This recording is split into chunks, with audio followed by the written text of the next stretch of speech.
রবিবার প্রাক প্রাথমিকে ভর্তি লটারি অনুষ্ঠিত হলো জলপাইগুড়ির সদর প্রাথমিক বালিকা বিদ্যালয়ে। এদিন সকাল থেকে অভিভাবিকারা ভিড় করেন স্কুলে। লটারি প্রক্রিয়া দেখতে হাজির ছিলেন ডিপিএস এর চেয়ারম্যান লক্ষ্যমোহন রায়, জেলা পরিষদের বিদ্যুৎ বিভাগের কর্মাধ্যক্ষ রণবীর মজুমদার সহ অন্যরা। প্রধান শিক্ষক অরূপ দে বলেন, সরকারি সংরক্ষণ নীতি মেনেই স্কুলে 100 ছাত্রীকে ভর্তি দেওয়া হবে। সংসদ চেয়ারম্যান বলেন, পুরো প্রক্রিয়া সুষ্ঠুভাবে সম্পন্ন হয়েছে। আজকে আমাদের প্রাক প্রাথমিক শ্রেণীর লটারি প্রক্রিয়ার আয়োজন করা হয়েছে।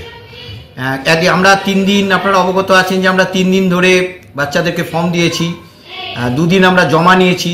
স্ক্রুটিনি করার পর আমাদের 447টা ফর্ম কোয়ালিফাই করেছে এবং তাদের থেকে আমরা আজকে 100 জনকে অ্যাজ পার রিজার্ভেশন রুলস বেছে নেব।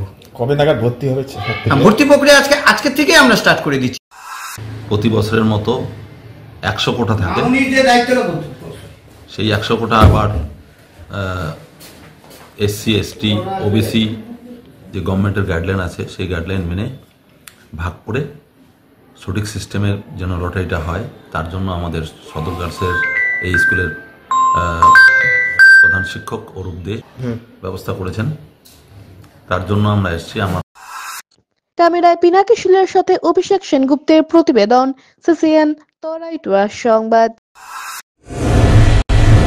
আনন্দ সংবাদ, আনন্দ সংবাদ, আনন্দ সংবাদ। আপনাদের বিশ্বস্ত জলপাইগুড়ি অ্যাকোয়া সার্ভিস এখন স্থান পরিবর্তন করে দিশারি মোড়, ফার্স্ট ফ্লোর, জলপাইগুড়ি। এখানে আপনারা পাবেন ইউরেকা ফোর্সের সকল প্রকার অত্যাধুনিক মডেলের ওয়াটার পিউরিফায়ার এবং ভ্যাকুয়াম ক্লিনার। এছাড়াও এখানে রয়েছে Hindware kitchen অ্যাসেম্বলের authorize exclusive showroom এবং অথরাইজ সার্ভিস পয়েন্ট। উন্নত মানের আধুনিক ডিজাইনের কিচেন চিমনি পেতে আজই চলে আসুন আমাদের শোরুমে। পাবেন সেলসের পাশাপাশি সার্ভিসিং এর পরিষেবাও। যোগাযোগ করুন 9832037090 এই নম্বরে।